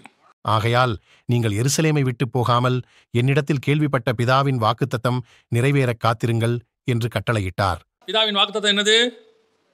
பரிசுத்தாவின் அபிஷேகம். பிதாவின் வாக்குத்தத்தம் என்னது? பரிசுத்தாவின் அபிஷேகம். அப்போ பரிசுத்தாவின் அபிஷேகம் உங்களிடத்தில் வர வரைக்கும் நீங்க எங்க விட்டு போகாதீங்க. இப்போ உங்க அத்தனை பேர் எங்க தங்கி இருக்கிறாங்க? எருசலேம்ல தங்கி இருக்கிறாங்க. 2ஆம் அதிகாரத்துல இப்போ பரிசுத்த ஆவியானவர் இறங்கி வரார். நம்ம எல்லாருக்கும் தெரியும், நல்லா தெரிஞ்சுக்கொள்ளுங்க, எல்லாருக்கும் தெரியும். இப்போ அங்கே இதே பாபிலோன்ல நடந்த ஒரு சம்பவம் நடக்குது. பாபிலோன் நடந்த ஒரு சம்பவம். என்ன சம்பவம் நடக்குது தெரியுமா? அங்கே பாஷை, ஒரு பாஷை தாறுமாறாய் மாறினது. புரியுதா? இங்கே பல பாஷை உடையவர்கள் இருந்தார்கள், அங்கே ஒரே பாஷை, அந்நிய பாஷை அந்த இடத்துல இறங்கி வந்தது. இங்க பிரிஞ்சு போச்சு, இங்க ஒன்னஸ் வந்துருச்சு. அங்கே அவர்கள் ஒருமனப்பட்டிருந்தார்கள், கர்த்தர் பிரித்து அனுப்பினார். அப்படித்தானே சொல்லுது, அவர்கள் ஒரே கூட்டமாய் இருக்கிறார்கள். இங்க வசனம் என்ன சொல்லுது பாருங்க, 2ஆம் அதிகாரம் 1ஆம் வசனம் வாசிங்க. பெந்தெகொஸ்தே என்னும் நாள் வந்தபோது அவர்கள் எல்லாரும் ஒருமனப்பட்டு ஓரிடத்திலே வந்திருந்தார்கள். அப்ப அங்க எல்லாம் ஒருமனப்பட்டு பிசாசின் ராஜ்யத்துக்காக வந்திருந்தாங்க. எருசலேம்ல, கானான்ல அத்தனை பேரும் ஒருமனப்பட்டு தேவ ராஜ்யத்துக்குன்னு வந்திருந்தாங்க. அல்லேலூயா. இங்க என்ன சொல்றாரு பாருங்க, ஆண்டவரே அந்த வார்த்தையை சொல்றாரு பாருங்க. 1:3. அவர் பாடுபட்ட பின்பு 40 நாளளவும் அப்போஸ்தலருக்கு தரிசனமாகி தேவனுடைய ராஜ்யத்துக்குரியவைகளை அவர்களுடனே பேசி அநேகம் தெளிவான திருஷ்டாந்தங்களினாலே அவர்களுக்கு தம்மை உயிரோடு இருக்கிறவராக காண்பித்தார். அப்ப அந்த 40 நாளை எதை பத்தி பேசி இருக்கிறாரு? தேவனுடைய ராஜ்யத்தை பத்தி. இப்ப சொல்றாரு, எருசலேமை விட்டு நீங்கள் போகாமலும், ஒருமனப்பட்டு எருசலேமை விட்டு நீங்க என்ன செய்யாதீங்க, போகாமலும் அங்க இருங்க. அங்க இருங்க. எதை பத்தி இப்ப நீங்க தெரிஞ்சுக்கணும்? தேவனுடைய ராஜ்யத்தை பத்தி. ஏன்? பிசாசுடைய ராஜ்யம் கிழக்கிலிருந்து புறப்பட்டு சினையார் தேசம் வழியாக உலகம் எங்கும் போச்சு. இப்ப அதே சினையார் தேசத்திலிருந்து தேவனுடைய ராஜ்யத்துக்கு ஒரு மனுஷனை கொண்டு வந்து, கானானை கொண்டு வந்து, அந்த கானான் இஸ்ரவேலில் எருசலேமில் இருந்து நான் உலகம் எங்கும் கொண்டு போக போகிறேன். 2 பிரயாணம் நடக்குது, 2 ராஜ்யத்தை பத்தி நடக்குது. அங்க பிசாசுடைய ராஜ்யம் பாபிலோனில் இருந்து புறப்பட்டது, இங்கே தேவனுடைய ராஜ்யம் எருசலேமில் இருந்து புறப்பட்டது. காயின் கிட்ட இருந்து பாபிலோனுக்கு அது வந்துச்சு, பாபிலோனில் இருந்து கானானுக்கு அது வந்துச்சு, கானானிலிருந்து உலகம் எங்கும் புறப்பட்டு போக போகிறது. அப்ப தேவ ராஜ்யத்தை சுமந்து கொண்டு போகிறவர்கள் பரிசுத்தாவியை பெறுகிறதுக்கு அந்த காலகட்டத்தில் அவர்கள் எப்படி கூடி வந்தார்களா? ஒருமனப்பட்டு கூடி வந்தார்கள். எதுல ஒருமனப்பட்டிருக்கணும்? நான் தேவனுடைய ராஜ்யத்தை உலகம் எங்கும் கொண்டு போக போகிறேன். இதுதான் ஒருமனத்தினுடைய வேலை. ஒருமனம் எதுக்கு ஒருமனம்? இப்ப I am going to preach the gospel. நீங்கள் போய் சகல ஜாதிகளுக்கும் என்ன பண்ண போறீங்க? எது சுவிசேஷம்? மனம் திரும்புங்கள், பரலோக ராஜ்யம் சமீபமாய் இருக்கிறது. தேவனுடைய ராஜ்யம் வரப்போகுது. இஸ்ரவேலிலே தேவனுடைய ராஜ்யம் தொடங்க போகுது. அதனால தான் அவங்க திரும்பி கேட்கறாங்க, இயேசு பார்த்து 1ஆம் அதிகாரத்துல, இக்காலத்துல இஸ்ரவேலுக்கு ராஜ்யத்தை திருப்பி கொடுப்பீர்னு கேட்கறாங்க. ஆயிடவர் சரசாட்சி வரப்போகுது. நீங்கள் போய் சகல ஜாதிகளுக்கும் சுவிசேஷத்தை பிரசங்கிங்க. ஆனா போகிற உங்களுக்குள்ள என்ன இருக்கணும் தெரியுமா? ஃபர்ஸ்ட் எந்த ஒருமனம்? பிசாசு கிட்ட இருந்ததை விட அதிகமா இருக்கணும். அவன் ஒரு மனமா வானலாவிய கோபுரம் கட்டினா, நான் ஒரு மனமா தேவனுடைய ராஜ்யத்தை பூமியில கட்ட போறேன். அப்ப நம்ம எப்படிப்பட்டவங்களா இருக்கணும்? இன்னைக்கு நமக்குள்ள அந்த ஒன்னஸ் இருக்கா? முதல்ல டிராவல். நீங்க எருசலேம்ல தங்கி இருங்க, அங்கேயே தங்கி இருங்கன்னு சொல்லல ஆண்டவர். அங்கேயே தங்கிருங்கன்னு சொல்லல. பரிசுத்தாவி உங்களிடத்தில் வருகிற வரைக்கும் என்ன செய்யுங்க? அங்க தங்கிருங்க, எருசலேம்ல தங்கிருங்க. வந்த பிறகு நீங்கள் போய் உலகம் எங்கும் என்ன பண்ணணும்?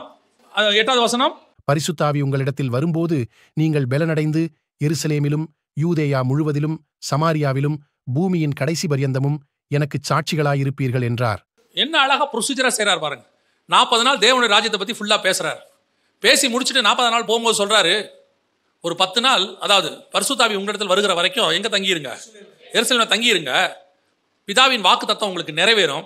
பரிசுத்தாவி உங்களிடத்தில் வரும். வந்த பிறகு அங்க இருக்காதீங்க. வந்த பிறகு எருசலேமிலும் யூதேயாவிலும் சமாரியாவிலும் பூமியின் கடைசி பரியந்தமும் எனக்கு சாட்சிகளாயிருக்கு. அர்த்தம் என்ன? அங்க அவர்கள் உலகமெங்கும் சிதறி போனார்கள் பிசாசின் ராஜ்யத்தை எடுத்துக்கிட்டு. இங்க நீங்க உலகமெங்கும் போங்க தேவனுடைய ராஜ்யத்தை எடுத்துக்கிட்டு. இப்ப நீங்களும் நானும் அந்த வேலையில தான் இருக்கிறோம். நாம எல்லாம் அந்த வேலையில தான் இருக்கிறோம். நாம ஒரு சபைக்குள்ள இருந்தாலும் நாம இங்க செட்டில் ஆகிறவங்க அல்ல, உலகமெங்கும் போகிறவர்கள். நம் கையில் ஒரு பொறுப்பு கொடுக்கப்பட்டிருக்கு. தேவனுடைய ராஜ்யத்துக்கு அடுத்தவைகள் என் கையில் கொடுக்கப்பட்டிருக்கு. நான் இப்ப இதை எடுத்துக்கிட்டு உலகம் எங்கும் போகணும். அதுக்கு முதல்ல எனக்கு ஒண்ணு தெரியணும், ஒரு ஒன்னஸ். எது ஒன்னஸ்? இயேசு கிறிஸ்து இந்த பூமியில இருக்கும்போது 3.5 வருஷம் சீஷர்கிட்ட பேசிக்கிட்டே இருக்கிறார். எதை பத்தி பேசுறாரு? பரலோகத்துக்குரியதை பத்தி பேசுறாரு, பிதாவை பத்தி பேசுறாரு, எல்லாத்தையும் சொல்றாரு. ஆனா அவனுக்கு எதை பத்தி இருந்துச்சு தெரியுமா? இயேசுக்கு அப்புறம் யாரு? அடுத்து நமக்கு என்ன கிடைக்கும்? எல்லாவற்றையும் விட்டு வந்தோமே, எங்களுக்கு என்ன கிடைக்கும்? இயேசு போறாரு. இயேசு மருவமலையில பாக்குறாங்க. பார்த்த உடனே, ஆண்டவரே இங்கே உமக்கு ஒரு கூடாரமும் எலியாவுக்கு. அவன் கூடாரம் போடுறதுலயே இருக்கிறான். கடைசியா இயேசு சொல்றாரு, மனுஷகுமாரன் உங்களை விட்டு எடுக்கப்படுகிற காலம் வந்துருச்சு அப்படின்னு உடனே சொல்லிட்டு அப்படித்தான் போறாரு. சண்டை வந்துருச்சு, போறாராமே. அடுத்து யாரு? வயசுல பெரியவன்பா நானு, நீ வயசுல பெரியவனா இருக்கலாம், ஆனா நீ 2-3 தடவை பின்மாற்றம் அடைஞ்சவன். உன்னையே அவர்கிட்ட கூட்டு வந்தது நான் தான், அந்திரேயா. அந்திரேயா யோவான் சொல்றாரு பாருங்க, அவர் மார்பிள சாஞ்சிருந்தவன் நான் தான். நியாயமா அடுத்து எனக்கு தான் வரணும். திரும்பி வந்து பார்க்குறாரு, ஏன்டா நான் போகிறத பற்றி கவலை உங்களுக்கு கொஞ்சம் கூட இல்லையா? இல்லை, ஹாஸ்பிட்டலில் படுக்க வச்சாச்சு, காப்பாற்றணுங்கிற எண்ணம் இல்லை, அடுத்து யாருங்கிற எண்ணம் தான் இருக்கு. அதே மாதிரி தான் இவனும் இருக்கிறான். ஆனால் இவர் திருப்பி திருப்பி தேவராஜ்யத்துக்கு அடுத்த பேசுறாரு. பரிசுத்த ஆவி வந்து 40 நாள் பேசி, பரிசுத்த ஆவி வந்த உடனே இவர்களுக்குள்ள ஒரு ஒருமனம் வருது. நம்மளை அவர் கூட்டி சேர்த்தது டென்ட் போடுறதுக்கு இல்லை, நம்மளை கூட்டி சேர்த்தது அடுத்து யார் போஸ்டிங்கில் உட்கார வைக்கிறதுக்கு அல்ல, நம்மளை கூட்டி சேர்த்தது தேவனுடைய ராஜ்யத்தை உலகம் முழுக்க கொண்டு போவது. அப்போ நீங்களும் நானும் அதற்காகத்தான் கூட்டி சேர்க்கப்பட்டிருக்கிறோம். அப்போ இதை எடுத்துக்கிட்டு நம்ம எங்கே போகணும்? முதல்ல எருசலேம் ஃபர்ஸ்ட், ரெண்டாவது யூதயா, மூணாவது அப்போஸ்தலர் நடவடிக்கைகளை வாசித்து பாருங்க, ரொம்ப அழகாக இருக்கும். அந்த 28 அதிகாரம் இருக்குது. இந்த 28 அதிகாரத்தில் அந்த காஸ்பல் அப்படியே எருசலேம்லேருந்து சமாரியாவுக்கும், சமாரியாவிலிருந்து உலகம் முழுக்க அப்படியே போகிறத நீங்கள் பார்க்க முடியும். நீங்கள் 1ஆம் அதிகாரத்தில் நீங்கள் 1ஆம் அதிகாரம் முதல் 7 வசனங்களை வாசித்து பாருங்கள். எருசலேம்லேயே பெரிய காரியங்கள்லாம் நடக்கும், அது உங்கள் எல்லாருக்கும் தெரியும். 7ஆம் அதிகாரம் வரைக்கும் நீங்கள் பார்த்தீங்கன்னா எருசலேமில் பெரிய பெரிய காரியம் நடக்கும். ஸ்தேவானுடைய மரணத்தோட 8ஆம் அதிகாரத்தில் இவங்க பண்ண அந்த முதல் 7 அதிகாரத்தில் இவங்க பண்ணக்கூடிய ஒரு தப்பு, இவங்க பண்ண ஒரு பெரிய மிஸ்டேக், அதே தான் பாபிலோன்லேயும் அவங்க பண்ணாங்க. என்ன பண்ணாங்க? இங்கே பாருங்க, 6ஆம் அதிகாரத்தில் 1-2 வசனம் வாசிங்க பார்ப்போம். அந்நாட்களிலே சீஷர்கள் பெருகின போது கிரேக்கரானவர்கள் தங்கள் விதவைகள் அன்றாடக விசாரணையில் திட்டமாய் விசாரிக்கப்படவில்லை என்று எபிரெயருக்கு விரோதமாய் முறுமுறுத்தார்கள். இப்போ ஒரு மனம்னா என்ன? ஒரு மனம்னா என்ன? எப்போ இயேசுவின் ரத்தத்தால் கழுவப்பட்டு பரிசுத்த அபிஷேகத்தை பெற்று ஒரு ப்ராசஸ்ல வந்துட்டோம், ஒரு ப்ராசஸ்ல நம்ம வந்தாச்சு. வந்தா இங்கே வசனத்தின்படி என்ன கிடையாது தெரியுமா? யூதன் என்றும் இல்லை, கிரேக்கன் என்றும் இல்லை. ஆனா இப்போ ஃபர்ஸ்ட் சர்ச் என்ன பிரச்சனை வருது? கிரேக்க விதவைகளுக்கு நீங்க சரியா கவனிக்கல, ஆனா யூத விதவைகளை நல்லா கவனிக்கிறீங்க, பிரிவினை வருது பாருங்க. இந்த பிரிவினை தான் இன்னைக்கு எல்லா விதத்திலும் இருக்குது. நீ ஒரு ரத்தத்தால கழுவப்பட்டு ஒரு தேவனுடைய பிள்ளைன்னு வந்துட்டீனா எப்படி இந்த பாகுபாடு வரும்? இதுதான் முதல் சபைக்குள்ள இருந்துச்சு. நான் யூதன், நான் கிரேக்கன். என்னைக்கு பாகுபாடு வந்துச்சோ சபை உடைஞ்சிருச்சு, முடிஞ்சு, கதை முடிச்சு. செதறி போனார்கள். ஒருமனப்பட்டு சாலமோன் மண்டபத்திலும் தேவாலயத்திலும் வீடுகள் தோறும் அப்பம் பெற்றுக்கிட்டு இருந்ததுக்குள்ள ஒரு பிரிவினை வந்துச்சு பாருங்க. நான் யூதன், நான் கிரேக்கன். இன்னைக்கு அதே பாகுபாடு. நல்லா தெரிஞ்சுக்கொள்ளுங்க, சபைக்குள்ள உட்கார்ந்துட்டு எந்த பாகுபாடு பார்த்தாலும் நீ தேவனுடைய சபையார் கிடையாது, நீ கிடையவே கிடையாது. அவ்வளவுதான். இங்கே ஒரு மனமா தேவ ராஜ்யத்தை உலகமெங்கும் கொண்டு போகிறவர்கள் மட்டும் கூடி இருக்கிற இடம். அதனாலதான் இன்னைக்கு சுவிசேஷம் போக மாட்டேங்குது. பிசாசு போது உலகம் முழுக்க. பிசாசுடைய ராஜ்யத்தை பாருங்க, பல நாடுகள் ஆரம்பிக்குது. கிறிஸ்துவின் ராஜ்யம் இருந்த நாடுகள்லாம் பிசாசின் ராஜ்யமா மாறுது. காரணம் என்ன? காரணம் என்ன? சபைகளுக்குள்ள இல்லாத ஒத்துமை, ஒரு மனம். சபைக்குள்ள அவ்வளவு பாகுபாடு வச்சிருக்கான். ஏழை பணக்காரன், படிச்சவன் படிக்காதவன், ஊர்க்காரன், மொழிக்காரன், ஜாதிக்காரன் எல்லாம் சபைக்குள்ள வச்சிருக்கிய. அப்படியே வச்சுக்கிட்டு இருந்தா எப்படி சபை இருக்கும்? சிதறித்தான் போகும். எந்த மொழியும் கிடையாது, எந்த நிறமும் கிடையாது, எந்த அந்தஸ்தும் கிடையாது. இங்கே ஒன்னே ஒண்ணுதான் இருக்கு, அத்தனை பேரும் தேவனுடைய பிள்ளைகள் என்கிற காரணம் மட்டும்தான் இருக்கு.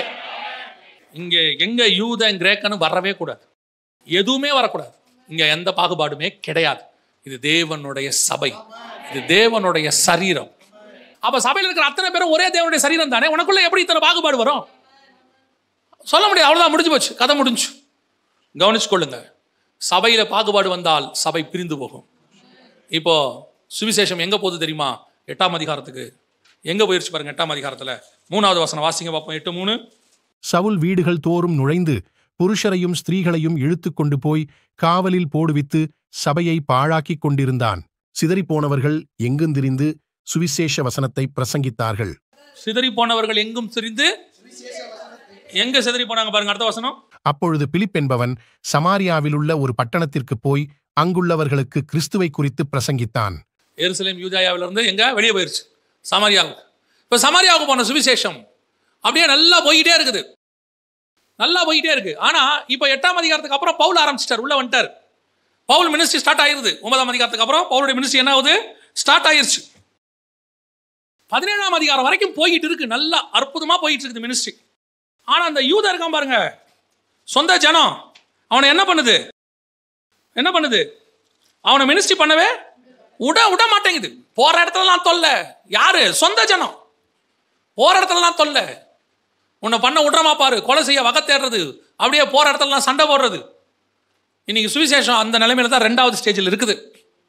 இன்றைக்கி நான் சொல்கிறேன், சபைக்கு எதிரிகள் யார் தெரியுமா? எதிரிகள் சொந்த ஜனங்கள் மட்டும்தான். எதிரி நம்மளை அடிப்பான். இந்த காலத்துலேருந்து நம்மளை அடிக்கலை. நம்மளுடைய மார்க்கமே இயேசுவை அடித்ததுலேருந்து தான் ஆரம்பிச்சிச்சு. அன்றைக்கி ரோமர்கள் அடித்தாங்க, அதற்கு பிறகு யூதர்கள் அடித்தாங்க, அதற்கு பிறகு பைசாண்டியர்கள் அடித்தாங்க, அதற்கு பிறகு ரோமன் இதில் அடித்தாங்க, அதற்கு பிறகு வந்து ஃபாசிசம், நாசிசம், கம்யூனிசம் எல்லாத்துலேயும் தான் அடித்தாங்க. இந்த மணிப்பூர் வரைக்கும் அடிக்கிறாங்க. நம்மள புறஜாதியார் அடிக்கிறதோட நமக்கு ஒன்றும் புதுசு இல்லை. ஆனால் எப்பவுமே பிரச்சனை யார் தெரியுமா? இந்த புறஜாதியார் அடிக்க அடிக்க சபை வளர்ந்துக்கிட்டே தான் போகும். அதில் மாற்று கருத்தே கிடையாது. நீங்கள் சபைகளை துன்பப்படுத்துங்க, சிதறி போனவர்கள் சுவிசேஷம் சொல்லுவாங்க. நசுக்க நசுக்க அவங்க வளர்கிட்டே போவாங்க. அதில் பிரச்சனை இல்லை. ஆனால் பிரச்சனை எப்பவுமே எங்கே வரும் தெரியுமா? சொந்த ஜனங்கிட்டே வரும். இவனே சச்சின வளர்ச்சிக்கு தடையா இருப்பான். இவனே சபையை வளர விட மாட்டான். பல நேரங்களில் நமக்கு விரோதமாக நிற்கிறவன் எவனு பார்த்தா இவனே. பவுல் பார்க்குறான், என்னடா எங்கே போனாலும் தொல்லை பண்ணுறீங்க, எதை பண்ணாலும் தொல்லை பண்ணுறீங்க. இது வந்து ஆரம்பத்துலேருந்து நடக்கிற சம்பவம்.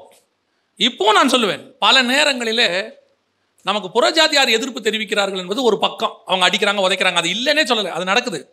இன்னொரு பக்கம் நம்ம ஆட்களுடைய எதிர்ப்பே ஜாஸ்தி. இவனும் செய்ய மாட்டான், செய்கிறவனையும் செய்ய விட மாட்டான். சில ஆட்கள் இருக்கான், இவனுக்கு அதில் ஏதாவது ஆதாயம் வருதான்னு பார்ப்பான். ஆதாயம் வராட்டி அந்த மீட்டிங்கே நடத்த விடாமல் பண்ணிடுவான். மீட்டிங்கே நடத்த மாட்டான், பிரயோஜனம் இருக்காது. கவனித்துக் கொள்ளுங்கள், இந்த நம்ம என்றைக்குமே ஒரு ஊழியத்திற்கு தடையாய் மட்டும் இருக்கவே கூடாது. ஏன்னா அது அவங்களுடைய பிரச்சனை. உங்களுக்கும் அந்த ஊழியக்காரருக்கும் எவ்வளோ வேணாலும் தனிப்பட்ட பிரச்சனை இருக்கலாம், அதெல்லாம் வேற. ஆனால் அதன் மூலமாக 2 ஆத்மா சந்திக்கப்படுவது நீங்கள் என்ன செய்யக்கூடாது? அதை கர்த்தர் அனுமதிக்கவே மாட்டார். மற்ற விஷயத்தில் நீங்கள் அவரோட உட்காந்து பேசிக்கோங்க. ஆனால் ஊழியத்தை மட்டும் தடுக்கவே தடுக்காதீங்க. பரலோகம் விரும்பாது, பரலோகம் விரும்பாது. சுவிசேஷம் எங்கே போது பாருங்க, 18ஆம் அதிகாரம் 6வது வசனம். அவர்கள் எதிர்த்து நின்று தூஷித்த போது அவன் தன் வஸ்திரங்களை உதறி, உங்கள் இரத்தப்பழி உங்கள் தலையின் மேல் இருக்கும், நான் சுத்தமாயிருக்கிறேன், இது முதல் புறஜாதியாரிடத்திற்கு போகிறேன் என்று அவர்களுடனே சொல்லி. இதான் உண்மை. ஊழியத்துக்கு விரோதமாக எழும்பி ஊழியத்தை தடுக்கிறது, ஊழியத்தை செய்ய விடாம தடுக்கிறது, அந்த ஊழியத்துக்கு விரோதமாக போய் எங்கேயாவது கம்ப்ளைண்ட் பண்ணுறது, அந்த ஊழியக்காரனுக்கு விரோதமாக செயல்படுறது.